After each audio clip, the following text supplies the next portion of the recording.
Namaskar, I'm Ashok Yadav and I have the pleasure of welcoming Padma Shri Dr. Sudhir Parikh for this special weekly session.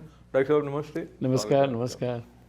So democracy is the thing. When I say the thing, meaning this is the only form of governance where people participate in who's going to rule them and the kind of policies that are being framed. And in that context, let's talk about America and recent opportunity of electing governors and senators and congressmen. So how do you feel the wave this time around? Well, I think it's very, American politics also very polarized politics right now, currently. And really, literally, whole population is divided kind of 50-50 between Democrats and Republican right now. You can judge from the last presidential election. And now, because of the inflation, the recession is around the corner, economy is not good, and lot of unemployment now, a lot of IT companies, big IT companies, large corporations are laying, put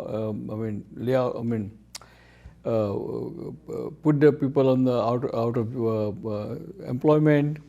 And all those things probably will have some effect. And also social issue like abortion, Supreme Court decision about abortion and so forth. So the conventional wisdom tells that probably US lower house, that is Congress, will have probably Republican majority tomorrow by at least 8 to 10 seats. Because right now, Democrat has a majority by 5 seats, but there are about 20 plus seats are available to grab. And those are the kind of marginal seats which either party can win. And right now, probably the independent and Republican probably may vote against Biden administration. Because Biden, when in midterm election, usually the president's popularity plays a very big role. And right now the Biden's popularity is almost 36-39%, which is very low. And when you have that kind of wisdom says that that kind of popularity usually end up in losing the Democratic Party majority. You have given many important points with your analysis. I appreciate that, and let's pick on the reasons which has resulted into many people losing their hopes from President Biden's way of functioning and taking country forward. What is it that should have been done different by President Biden? Let us focus on the economic side, which might have resulted. I think the economy had a lot of red flags right in the beginning of the year, which because of the political reason, because Biden did not want to, still want to give away too much to the, I mean, of course, you have to take care of people who are less privileged. They should have their free medical coverage, healthcare benefits, some kind of unemployment benefits where they can live day-to-day life. But to give away too much, like say if you have 4 children, you get $1,500 free. So that kind of money created this whole inflation cycle, and people they are not interested in working. Because I mean, they were making much more money than they used to work before COVID. So those kind of things really hurt us. And of course, they passed that bill called infrastructure bill or inflation bill. That bill has kind of a lot of drawback, because that budget, the budget of that bill, usually the budget of any bill has to be balanced by the new income of the government, and there was no sources of government there. So I think those kind of went wrong. Plus, Biden has he did not let Fed chairman to start raising the interest rate in the early enough, and by doing that, whole inflation becomes kind of sticky and is entrenched now, and therefore now what do you call Fed has to raise very fast, and that will end up in now a lot of unemployment. You can see that a lot of large corporations are laying off their employees. I mean, including Tesla, Meta, Amazon, everybody. So that will really affect, and recession is definitely around the corner, in spite of the raising this interest rate. So they have to keep raising the interest rate and continue keep in the higher rate for a long time, so in order to control the inflation. So there are a couple of points which are related to what you just said. One, of course, the rate of interest increased, and there is a lack of inclination for people to buy new homes. So that is again not going to help country coming back out of recession. But what is the way out? There is a sense of global recession. No, but global recession, if USA has inflation or recession, everyone has recession or inflation, because USA is the only country where we can print the money, dollar, without any collateral. So we printed so much in last 2 years, and that went out of kind of way. We should have stopped in early 2022, where there were signs of the inflation, and that a bit. So Fed is late by almost 6-7 months, and I think now we are paying price for that. And there's another side which differentiates, as per Republican narrative, that Democratic Party under President Biden is more lenient towards illegal immigrants entering into the country, and that, in addition to putting a pressure on the economy, is also resulting into additional law and order problems, which you might have read in certain. Yes, I mean that is also true. That is also true, and by such a liberal immigration policy, you are increasing expense of the exchequer kind of government, and that also another part of the problem. But more problem is kind of giving away free money to a lot of people, a lot of businesses, including even big hospitals and big universities and big, including doctors and everybody. And that was kind of should be restricted in certain way. And looking at the situation which made the only Hindu congressman, Tulsi Gabbard, leave Democratic Party, and now she's of course campaigning. She has campaigned for many Republican candidates, and she's being heard with rapt attention at several forums. So of course she is not a very strong voice, yet she might also be in a position to cause a dent in the potential Democratic win. I'm not sure about that, but because she's she's a very good congresswoman, but she's not that high profile or influential congresswoman. I mean, we all like her because she has Hindu descent, but more than that, she's an average congresswoman. So I don't think that she will put the dent, but I think overall, because even abortion is only issue in certain state, is not in all state. So I think bottom line is, hopefully, let's see what happens tomorrow, but I think probably Biden administration will lose both Congress and Senate, because there are chances like a Philadelphia Senate seat, is probably Dr. Oz will win. And Dr. Oz is, who is he? He is a Republican. And other guy may not win because he made a mistake in participating in debate, because he was fumbling and he was kind of stuttering and stammering and whatever. So usually it creates very negative impression, But anyway, so let's see what happens. Yeah. So in the same context, whether that would make people decide about who to cast vote for, but very much in the news for various reasons. Now Twitter owner Elon Musk also through his tweet encouraged people to vote for Republican Party this year.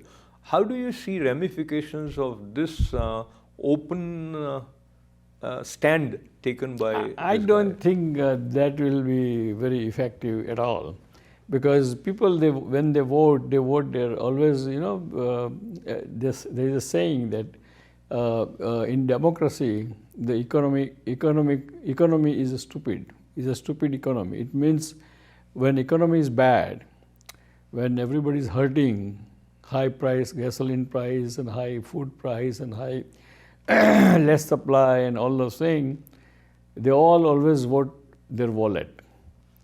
So it doesn't matter who said what. So I'm not worried about Tesla, Musk appeal or somebody else's appeal. Most likely people will vote their wallet. They even ignore the abortion issue now, because that issue becomes a kind of not day to day affecting each and every family one. So, it affects family, but not everybody. It affects only certain age group, right? So, of course, I'm a pro-choice person, but I think except a couple of big states like New York or California or some blue state, probably southern state, probably abortion can work against Biden administration. So now, of course, economy plays an important role, but policy, ideas, ideology also have their say in voter determining who to vote for. And in this context, again, the president and how he is performing and his rating makes an impression.